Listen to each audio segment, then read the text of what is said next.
성경에 나오는 지혜를 살필 때 세상에는 두 가지 지혜가 있다는 것을 우리가 알아야 합니다. 세상에 지혜가 있고 하나님의 지혜가 있습니다.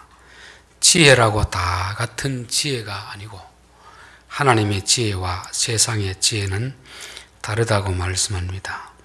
창세기 3장 1절 뱀은 여호와 하나님이 지으신 들짐승 중에 가장 간교하더라. 간교하더라는 말은 가장 지혜롭더라 이 말입니다. 근데 이제 간교한 걸로 번역한 것은 이 뱀이 가진 지혜는 하나님의 지혜가 아니고 세상 지혜이기 때문에 간교하더라고 그렇게 번역했습니다. 큐어하라고 약삭 빠른 그런 똑똑함, 여기 세상의 지혜입니다. 그래서 세상의 지혜와 하나님의 지혜를 우리가 분별할 수 있게 되고 서로 다르다는 것을 우리가 알아야 됩니다. 예전에 TV에서 본 광고 두 가지가 제 기억 속에 남아 있습니다. 하나는 뭐냐면은 세상은 2등은 기억하지 않는다, 1등만 기억한다는 것입니다. 참 듣기는 좋은 말 같잖아요. 어떻게 해서 1등이 되라 그렇게 하는 것 같은데, 세상에서 어떤 조직이든지 1등은 한 사람밖에 없습니다. 나머지는 그럼 다 실패자가 되는 거죠. 우리에게 욕망을 부추겨서 1등이 되려가는 이 말은 듣기는 좋은 것 같은데 많은 사람들을 실패자로 만드는 이런 뱀의 지혜입니다. 세상의 지혜인 것이죠. 또 하나의 광고는 뭐냐면은 내 마음대로 해. 다른 사람 시킨 대로 하지 말고 네가 하고 싶은 대로 해. 이건 아마 통신사에서 나오는 광고 같은데 듣기는 얼마나 좋습니까? 사람들이 다 자기 하고 싶은 대로 하지 못하고 조직에서 직장에서 다 이렇게 시킨 대로 하는데 내 마음대로 하라고 하니까 듣기는 참 좋은데 이 세상이 각자 자기 마음대로 하면 어떻게 되겠습니까? 자기 혼자 무인도에서 살면 자기 마음대로 됩니다. 그러나 가정이 있고 학교가 있고 직장에 있는 사람들 자기 하고 싶은 대로 하도록 내버려두면 그 공동체가 어떻게 되겠습니까? 사람은 타락한 본성이 있기 때문에 마음대로 하도록 하면 좋은 일을 할 수도 있지만 죄를 짓는 것이 인간의 마음입니다. 그래서 법이 있고 공권력이 있는 거 아닙니까? 근데도 그 통신사에서는 내 마음대로 해, 하고 싶은 대로 해. 이게 얼마나 위험한 가르침인지 모릅니다. 성경은 우리에게 세상의 지혜를 쫓지 말고 하나님의 지혜를 쫓으라고 말씀하고 있습니다. 세상의 지혜는 중심이 자기를 둡니다. 자기가 제일 중요한 것으로 생각하고 자기가 성공하기 위해서는 다른 사람은 짓밟아도 되는 것처럼 그렇게 가르치고 있습니다. 그러나 하나님의 지혜라는 것은 나도 중요하지만 나보다 공동체가 더 중요하다. 그래서 내가 공동체를 세울 수도 있고 허물 수도 있는 그런 존재인데 사람이 이기적이 되고 개인주의화되는 것은 결국은 오늘 현대사회에서 하나님의 지혜를 따르지 않고 세상의 지혜를 따르도록 그렇게 요구하고 있습니다. 듣기는 달콤하고 좋은 것 같은데 그 가르침을 따라가면 그 사람이 가는 모든 공동체는 다 무너지게 되는 것입니다. 자, 그리고 또 성경을 볼 때 두 번째로 우리가 유의해야 될 사항은 어느 한 부분을 보지 말고 앞뒤 문맥 전체를 보는 것이 필요합니다. 특별히 잠언은 한 구절이 서로 다른 말처럼 이렇게 다 나타나 있으니까 1절 말씀 다르고 2절 말씀 다르고 이렇게 하다 보면 이게 마치 사람 신체가 팔이 있고 몸이 있고 다리가 있는데 각 떨어지면 어떻게 되겠습니까? 죽은 시체가 되잖아요. 하나님 말씀도 각각 떨어뜨려 놓고 보면은 이게는 살아있는 말씀이 아니고 죽은 말씀이 되는 것입니다. 그래서 성경은 항상 앞뒤 문맥을 보면서 우리가 해석을 해야 되고 또 서로 연관을 시켜서 해석을 해야 됩니다. 앞뒤 문맥 다 자르고 한 부분만 가지고 하나님 말씀을 주장하면 이거는 하나님의 의도를 왜곡하는 경우가 참 많이 있습니다. 이 한국 교회에 큰 영향을 끼쳤던 책 중에 하나가 가계 저주론 그런 게 있었습니다.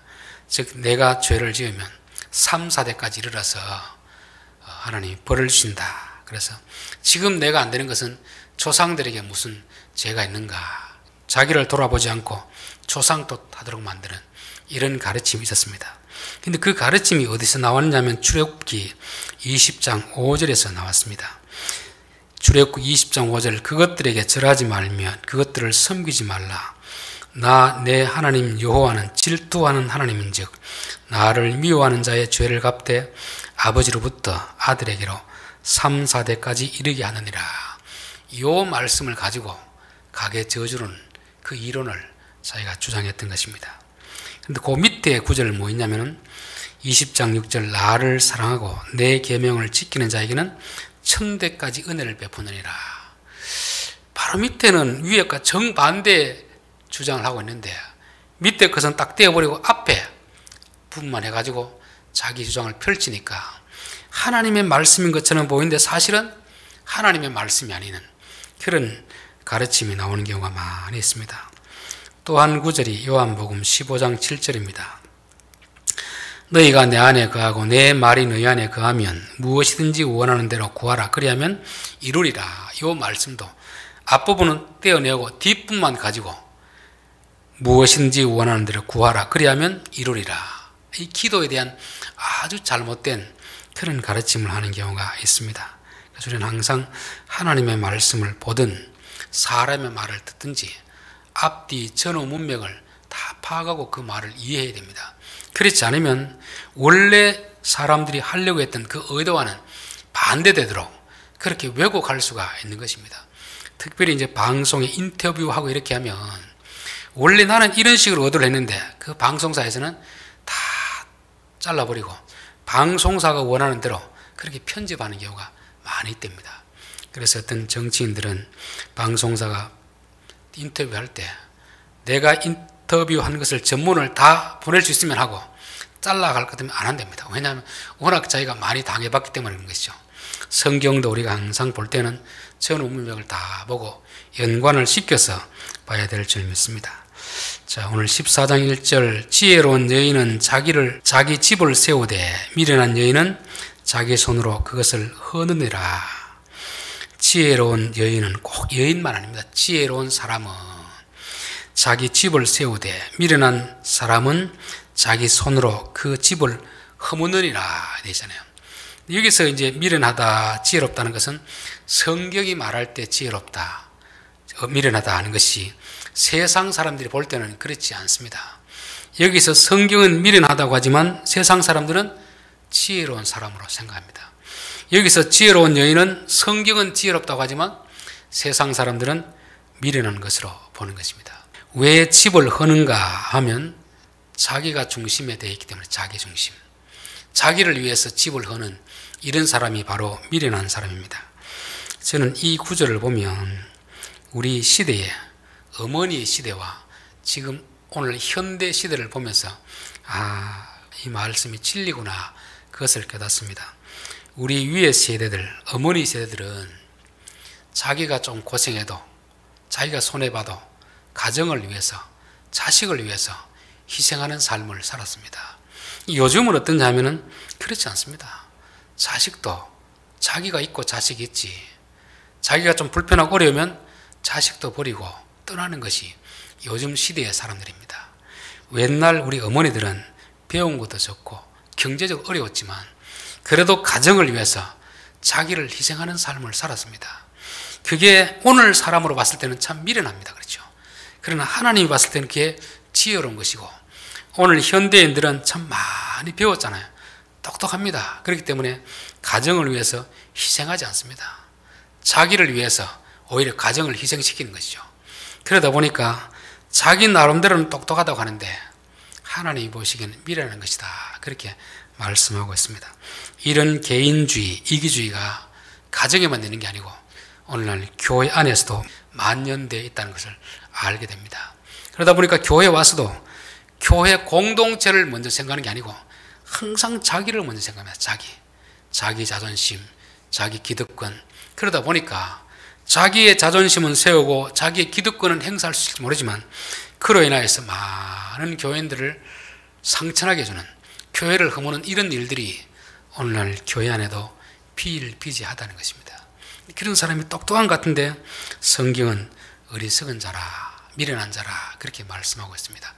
우리가 진짜 지혜로운 자가 되기 위해서는 내가 조금 손해보더라도 전체 교인의 유익이 된다면 우리가 그 길을 선택하는 것이 이게 지혜로운 자입니다. 고린도전서 10장 23절에 보면 모든 것이 가하나 모든 것이 유익한 것이 아니요 모든 것이 가하나 모든 것이 덕을 세우는 것이 아니니, 이 덕을 세우다는 것은 집을 세우다, 공동체를 세우다 이런 말입니다. 모든 것이 가하나 이 말은 개인에게 자유가 있습니다. 사실 우리 어머니 세대에는 어쩔 수 없이 그런 경우가 많이 있습니다. 자기가 좋아서 하는 것도 있지만 어쩔 수 없이 먹고 사는 것이 1차적인 문제이기 때문에 가정을 버리려고 해도 버리지 못하는 그런 경우가 있었습니다. 지금은 모든 것이 가하나 내가 가정을 지킬 수도 있고 버릴 수도 있는 이 자유가 있습니다. 이러할 때 자기 유익을 위해서 가정을 버리는 것이 아니고 자유는 있지만 그 자유를 가지고 가정을 위해서 살아가는 이런 사람이 정말 지혜로운 사람이라 그렇게 말씀하고 있습니다. 우리 고린도전서 10장 31절에 보면 그런즉 너희가 먹든지 마시든지 무엇을 하든지 다 하나님의 영광을 위하여 하라. 하나님은 우리에게 하나님의 영광을 위하여서 하라 그렇게 말씀하는데, 세상의 지혜는 다 자기를 위해서 자기 영광을 위해서 하라고 그렇게 가르치고 있습니다.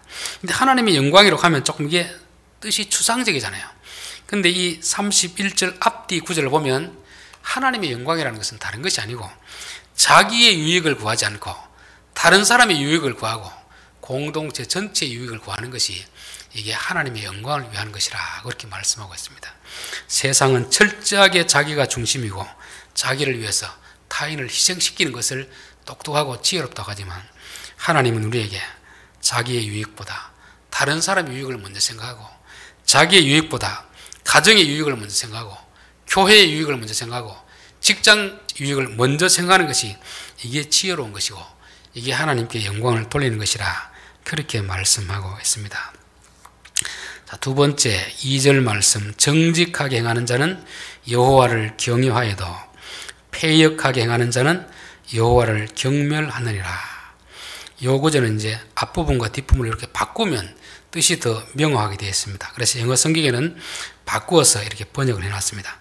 여호와를 경외하는 자는 정직하게 행할 거니와 여호와를 경멸하는 자는 패역하게 행한다 되어 있습니다. 이 정직하게 행한다는 것은 올바르게 고든 길을 간다는 것을 말씀하는 것이고, 패역하게 행한다는 것은 자기 마음대로 자기 욕망대로 살아가는 것을 말씀하고 있습니다. 자, 타락한 우리의 본성은 이기적일 수밖에 없습니다. 사람이 다 자기 이기적인 생각이 있잖아요. 어릴 때도 보면은 그 조그마한 아이도 이기적인 마음이 있습니다. 나이가 들어도 그 본성은 마찬가지입니다. 그런데 왜 우리가 다른 사람을 먼저 생각하느냐 하면 바로 여호와를 경외하기 때문에, 여호와를 경외한다는 것은 여호와의 말씀을 무겁게 받아들이기 때문에 그런 것입니다. 우리의 본성은 내 이기적으로 살아가길 원하지만 우리가 믿는 하나님은 너보다 다른 사람을 먼저 생각하라 그렇게 말씀하셨기 때문에 그 말씀을 무겁게 여김으로 인하여서 우리가 올바르게 살아가는 것입니다. 그래서 여호와를 경외하는 사람들은 올바른 삶을 살아가지만 여호와를 경외하지 않는 사람, 즉 하나님의 말씀을 무시하는 사람은 자기의 욕망을 따라서 마귀의 가르침을 따라서 살아갈 수밖에 없다는 것을 말씀하고 있습니다. 자, 3절 말씀, 미련한 자는 교만하여 입으로 매를 자칭하고 지혜로운 자의 입술은 자기를 보전하느니라. 미련한 자와 교만한 자는 같은 의미입니다. 교만한 자는 어떤 자이죠? 자기가 제일 똑똑하다고 생각하는 사람입니다. 남의 말을 듣지 않습니다. 그래서 자기가 하는 것은 다 옳다고 생각하는 것이죠. 이런 사람은 똑똑한 것 같은데 미련합니다. 왜냐하면 자기가 하는 말로 자기를 세우는 게 아니고 자기를 무너뜨리기 때문에 그렇습니다. 똑똑하면은 내가 한 말을 통해서 나를 세워야 되잖아요. 그런데 오히려 똑똑하다고 하는 사람이 말로 인하여서 자기를 허무는 것입니다. 자기도 허물고 가정도 허물고 공동체도 허물고, 이게 미련한 사람의 특징이고 교만한 사람의 특징인 것입니다. 적어도 어린아이도 보면 내가 이런 말을 하면은 상대방이 좋아할지 싫어할지 구분을 합니다. 근데 어른이 되어서도 이런 말을 하면 다른 사람이 좋아할지 싫어할지 이 구분이 안 된다면 그게 바로 미련한 사람인 것입니다. 우리는 항상 말을 할 때도 이게 내게 유익이 될까 손해가 될까, 이 말을 하는 것이 상대방에게 유익이 될까 손해가 될까, 내가 이 말을 하는 것이 공동체에 유익이 될까 손해가 될까 생각하고 말하는 사람이 지혜로운 사람이고, 아무런 생각 없이 무조건 자기 하고 싶은 말 다 하는 사람, 이런 사람이 바로 미련한 사람이 되는 것입니다. 자, 4절 소가 없으면 구유는 깨끗하려니와 소의 힘으로 얻는 것이 많으니라. 이제 이 시대에는 이게 별로 그렇게 맞지 않는 것 같은데 그 의미는 같습니다. 한 세대 전만 하더라도 소는 그 가정에 큰 일꾼이었습니다. 소를 통해서 하는 일이 얼마나 많이 있습니까? 소가 아마 10사람 몫은 하지 않았나 그렇게 싶습니다. 소가 우리에게 주는 유익이 그만큼 많은데 문제는 소가 있으면 구유가 지저분하고 냄새가 많이 납니다.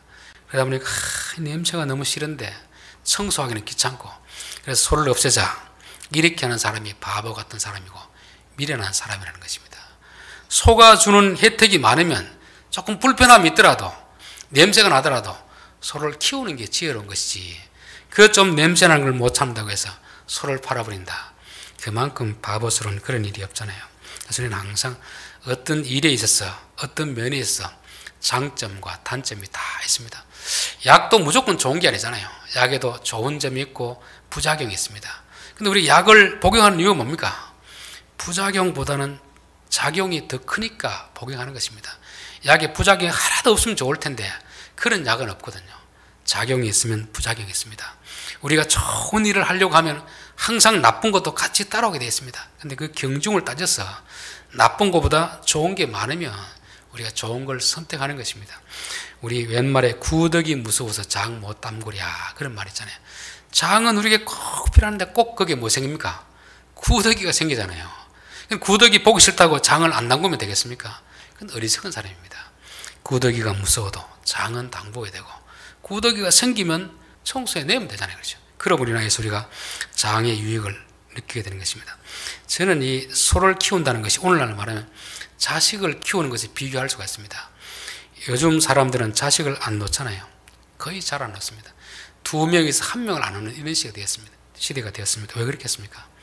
자식 낳으면 돈 많이 돼가지, 또 속썩이지, 이런 거 보면 아이고 내가 이 자식 낳아서 뭐 하겠노, 그래서 무자식이 상팔자다 그런 가르침을 받아들여가지고 아예 자식을 안 놓든지 낳아도 하나만 놓는 것입니다.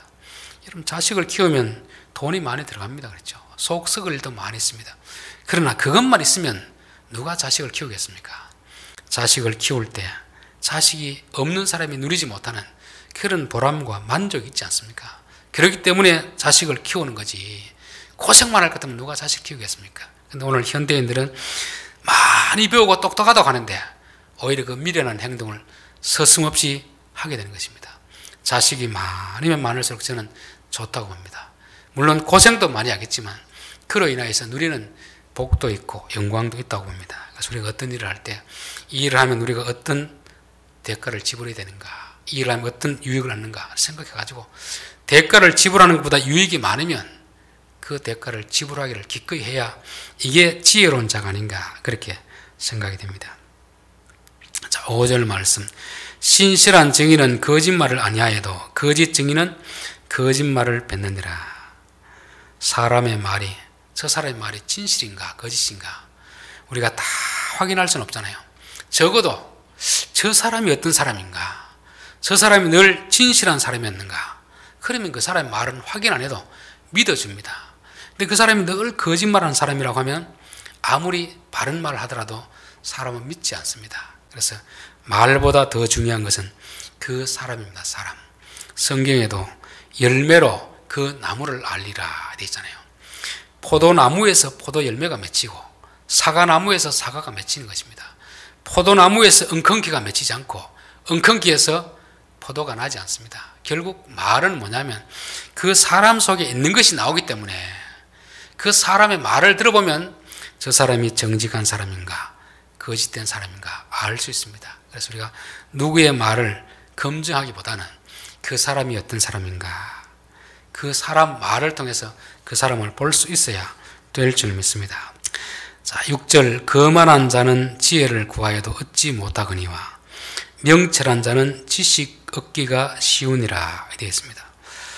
자, 거만한 자는 지혜를 구하여도 얻지 못한다. 우리는 흔히 이제 기도에 대해서, 믿음에 대해서 많은 오해를 하고 있습니다. 우리는 기도하면 하나님이 다 들어주신다, 이렇게 이제 알고 있는데, 성경에는 기도해도 들어주지 않는 사람이 있다, 그렇게 말씀하고 있습니다. 17장에 보면은 예수님이 3명의 제자를 데리고 변화산에 올라갔는데, 거기서 모세와 엘리야를 만나고 이제 내려오니까 남아있던 산 아래에 있던 9명의 제자들이 땀을 뻘뻘 흘리고 참 난처한 입장을 가지고 있습니다. 왜냐하면 어떤 사람이 와서 우리 아들 귀신 들렸는데 고쳐주십시오 했거든요. 근데 이들이 열심히 기도하지 않았겠습니까? 주여 예수의 이름을 명하노니 귀신아 떠나갈지어다, 간절히 기도했음에도 불구하고 전혀 낫질 않았습니다. 그런데 예수님 내려왔을 때, 예수님, 이 당신의 제자들은 못 고칩니다. 당신이 고쳐주십시오. 그랬을 때 예수님이 고쳐주셨습니다. 시간이 지나고 예수님의 제자들이 예수님께 물어봤습니다. 예수님, 왜 우리가 기도하면 나가지 않습니까? 왜 안 됩니까? 물었을 때 예수님이 뭐라고 했냐면, 너희 믿음이 작은 까닭이니라.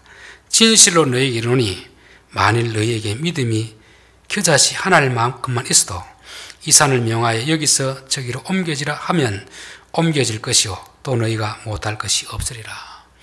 예수님은 그들의 믿음이 작은 연고이기 때문에 이 병이 낫지 않았다, 그렇게 말씀하고 있습니다. 여기서 말하는 믿음은 뭐겠습니까? 제자들은 어린아이를 위해서 기도할 때 낫겠다고 하는 확신을 가지고 기도했겠습니까? 아니면 확신도 없이 기도했겠습니까? 확신을 가지고 기도했겠죠. 그런데 예수님은 겨자씨만한 믿음도 너에게는 없다는 것입니다. 그 말은 우리가 생각하는 믿음과 예수님이 생각하는 믿음은 다르다는 걸 말씀하고 있습니다. 우리는 주로 구하면 주실 줄 믿습니다, 이 확신에 찬 것을 믿음으로 생각하는데, 성경은 그것을 믿음이라고 말하지 않습니다. 믿음에 대해서 믿음이 크다 인정함을 받은 사람이 2사람이 나옵니다. 한 사람은 마태복음 8장에 나온 백부장의 믿음이 나옵니다. 백부장이 자기 종이 병들었을 때 예수님을 찾아왔습니다. 예수님, 우리 하인을 좀 고쳐주십시오. 그럴 때 예수님이 갑시다. 그러니까 이 백부장이 하는 말이, 선생님 갈 필요는 없습니다. 저도 밑에 사람들이 있는데 명령만 하면 그들이 옵니다. 그와 마찬가지로 예수님이 명령만 하십시오. 명령만 하시면 우리 하인이 나을 줄로 믿습니다. 그때 예수님이 뭐라고 했습니까? 이야, 이스라엘에 이런 믿음을 내가 본 적이 없다. 그 믿음은 무슨 믿음이겠습니까? 예수님을 정확하게 아는 믿음입니다. 정확하게 아는 믿음. 예수님 고쳐줄 것을 믿는 게 아니고 이분의 어떤 분이고 이분의 뜻이 어떤지 그걸 정확히 알고 있습니다. 또 한 사람은 수로보니게 여인이었습니다. 이방 여인인데 예수님께 와서 자기 딸 귀신 들린 고쳐달라고 했을 때 예수님은 능청을 부리면서 고쳐주려고 하지 않았습니다. 오히려 나중에는 자녀의 떡을 개들에게 던짐이 마땅하지 않다, 마치 여자를 개 취급하는 것처럼 말씀했을 때 여자는 주여 그렇습니다. 개들도 주인의 상에서 떨어지는 부스러기를 먹지 않습니까? 이렇게 말할 때 예수님은 내 믿음이 크도다, 내 믿음이 크도다 그렇게 했습니다. 제자들의 믿음과 이 여인의 믿음은 다릅니다. 이 여인의 믿음은 성경이 말하는 믿음이고 제자들이 하는 그 믿음은, 우리가 이해하고 있는 믿음은 자기 확신을 말하는 것입니다. 이 믿음은 뭐냐면 결국 하나님의 능력을 아는 것이고 하나님의 뜻을 아는 것입니다. 아, 이분이 말은 이렇게 해도 고쳐주시겠구나, 이 확신이 있었기 때문에 계속 그 자리에 머물러 있는 것입니다. 그래서 우리는 항상 기도할 때 내게 믿음이 있는가 없는가, 그것은 내가 이거 기도하면 들어줄 걸 확실히 믿는 그 자기 확신이 아니라 하나님의 뜻이 무엇인지 이것을 점검해 보아야 되는 것입니다. 우리는 무조건 기도하면 다 낫는다고 하는데 그것은 성경의 가르침이 아닙니다.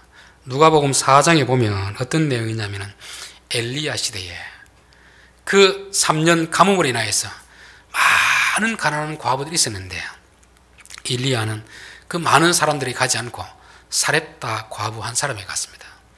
엘리사 시대에 많은 문둥병자가 있었는데 엘리사는 나만만 고쳐주었다고 했습니다. 사실 이들이 기도해서 하나님이 다 들어주실 것 같으면 이 사람들은 직무유기한 사람들입니다. 왜냐하면 그 많은 사람들이 있는데 왜 한 사람에게만 가서 그렇게 했느냐 말입니다. 왜 그렇게 했겠습니까? 자기가 기도하면 다 들어줄 것 같으면 그 많은 사람을 찾아가서 기도해주고 문제를 해결해 줘야 될 건데 하지 않는 이유는 뭐냐면 기적은 하나님이 일으키는 것이 자기가 일으키는 것이 아님을 알았습니다. 하나님이 가라고 하는 장소는 갔지만 하나님이 가라고 하는 사인이 없으면 안 갔습니다. 와서 부탁을 해도 기도는 해주지만 낳는다고 장담 안 했습니다. 이게 겸손한 자의 태도거든요. 성경에는 우리 기도하라고 하지만 그러나 거만한 자의 기도는 하나님이 듣지 않는다고 했습니다. 잠언 1장 28절에 보면 그때 너희가 나를 부르리라 그래도 내가 대답하지 아니하겠고 부지런히 나를 찾으리라 그래도 나를 만나지 못하리니 대저 이는 왜냐하며 너희가 지식을 미워하며 여호와 경외하기를 즐거워하지 아니하며 나의 교훈을 받지 아니하고 나의 모든 책망을 없인 여겼습니다. 거만한 자들이 누굽니까? 하나님을 무시하고 하나님 말씀을 받아들이지 않는 사람이거든요. 그런 사람은 기도해도 하나님은 안 듣는다는 것입니다. 그래서 기도하면 하나님 다 듣는 것이 아니고 누구의 기도는 들으시고 누구의 기도는 안 듣는다는 것입니다. 그럼 정직하게 말하면 어떻게 됩니까? 내가 지금 거만한가 겸손한가? 내가 거만하다면 그 자리에서 내려와야 됩니다. 겸손한 자가 되어야 하나님이 기도를 들어주십니다. 또 기도를 들어주시는 것도 내가 원하는 대로 다 들어주는 건 아닙니다. 내가 원하는 대로 다 들어준다면 세상은 어떻게 되겠습니까? 하나님은 우리의 기도를 듣지만 그 기도를 들으시고 이루어지고 안 이루어지고는 하나님의 뜻에 달려 있습니다. 예수님도 무슨 기도를 했습니까? 아버지여 이 잔을 내게서 옮겨주시옵소서. 그러나 나의 원대로 마옵시고 아버지의 뜻대로 되게 하옵소서. 그래서 우리는 기도할 때 항상 내 소원을 말하되 더 중요한 것은 하나님 내가 원하는 대로 이루어지는 것이 아니고 아버지의 원대로 이루어지기를 기도해야 됩니다. 왜냐하면 아버지가 우리에게 들어주는 그 응답이 내가 기도하는 것보다 더 유익이 되기 때문에 그렇습니다. 근데 우리는 내가 원하는 대로만 하나님이 들어줘야 응답하는 걸로 생각하는데 그렇게 되면 하나님은 더 이상 하나님이 아니고 우리의 종이잖아요. 종. 그렇죠. 하나님은 능력이 많으신 분이고 우리의 기도를 들으시는 분이지만 어떤 사람의 기도는 듣지 않습니다. 어떤 기도는 들어주지 않습니다. 그러나 우리의 기도를 듣지 않는 것이 아니고 오히려 우리가 원하는 대로 더 좋은 것을 주시는 분이다. 이게 성경이 가르치는 기도입니다. 이걸 모르면 내가 원하는 대로 되면 감사하고 원하는 대로 되지 않으면 하나님을 원망하고 그렇게 떠나가 버리는 것입니다. 자, 결론입니다. 하나님의 지혜와 세상의 지혜는 다릅니다. 세상의 지혜는 자기를 위해서 남을 허무는 사람입니다. 남을 짓밟고 성공하려는 것이 이게 세상의 지혜입니다.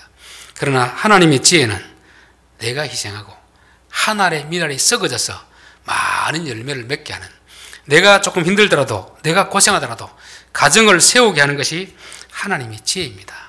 내가 손해보더라도 공동체를 위하는 것이 이게 하나님의 지혜이고 이런 사람들이 바로 지혜로운 사람이라 그렇게 말씀하고 있습니다. 여호와를 경외하는 사람은 정직하게 행한다. 이 말은 올바른 길을 간다는 말입니다. 올바른 길이 뭐겠습니까? 나보다 남을 먼저 생각하고 나보다 가정을 먼저 생각하고 나보다 교회를 먼저 생각하고 그런 사람이 바로 여호와를 경외하는 사람이다 하는 것입니다. 자, 미련한 자는 말로 자기를 허물어 버린 사람입니다. 이 말을 하면 내게 유익이 될지 손해가 될지 이 분별이 안 되는 사람입니다. 아무리 어른이고 똑똑하다고 해도 그 사람의 말을 들어보면 저 사람이 지혜로운 사람인지 미련한 사람인지 알 수가 있습니다. 항상 우리가 말을 할 때 이 말이 내게 유익이 될지 손해가 될지, 이 말을 했을 때 상대방에게 유익이 될지 손해가 될지, 이 말을 했을 때 교회에 덕이 될지 이것쯤은 생각할 줄 알아야 우리가 지혜로운 자가 되는 것입니다. 자, 소가 없으면 구유는 깨끗하지만 소를 통해서 얻는 이익은 없다는 것입니다. 모든 일에는 장점과 단점이 다 있습니다. 유익이 있고 손해가 있고 그렇습니다. 그러나 둘 중에 어느 것이 큰가를 보고 손해가 많으면 그 일을 그만둬야 되잖아요. 그렇죠? 그러나 그 일을 통해서 손해는 되지만 유익이 더 많으면 유익을 따라가야 됩니다. 그래서 저는 자식 키우는 것이 꼭 그와 같습니다. 여러 가지 손해되는 게 있지만 그러나 유익이 더 많습니다. 가장 큰 것은 뭐냐면 예수 믿는 것입니다. 예수 믿는 거. 예수를 믿으며 헌금해야 되죠. 시간 내서 봉사해야 되지. 또 여러 가지 일들이 많이 있잖아요. 그러나 그 뒤에는 우리에게 하나님의 자녀됨이 있고 천국이 계획되어 있기 때문에 우리는 우리가 당하는 그런 것들은 기쁨으로 감당하게 되는 것입니다. 자, 사람의 말보다 그 사람이 더 중요합니다. 진실한 사람이 진실한 말을 하고 거짓된 사람은 거짓된 말을 하는 것입니다. 그래서 누구의 말이 진실인가 거짓인가 그 말을 듣고 분별하려고 하기보다는 그 말한 사람이 어떤 사람인가를 보면 되는 것입니다. 또 거만한 자는 지혜를 구하여도 얻지 못하고 하나님은 우리가 구한다고 다 주는 게 아닙니다. 거만한 자의 기도는 듣지 않는다고 했습니다. 그래서 우리가 하나님 앞에 구하기 전에 내가 거만한 자인지 겸손한 자인지 거만하다고 하면 먼저 내가 겸손한 자리로 내려가는 것이 필요한 것이고 또 구하는 대로 다 주지는 않습니다. 그러면 하나님 우리의 종이 되거든요. 특별히 암 환자들 어려운 문제를 놓고 기도할 때 우리의 소원을 아뢰지만 예수님처럼 내 원대로 하지 마옵시고 아버지의 뜻대로 되어지기를 원합니다. 그래서 기도는 예수님이 가르쳐 주잖아요. 하늘에서 이루어진 뜻이 땅에서 이루어지기를 위해서 기도하라고 했습니다. 그래서 하나님이 먼저 우리에게 약속하시고 그 약속의 말씀을 붙들고 기도할 때 응답이 있는 것입니다. 하나님은 아무런 말씀도 안 했는데 약속을 안 했는데 우리가 때를 쓴다고 해서 들어주지는 않습니다. 하나님의 기도는 하나님의 말씀을 붙들고 기도해야 되는 이유가 바로 여기에 있는 것입니다. 기도드리겠습니다.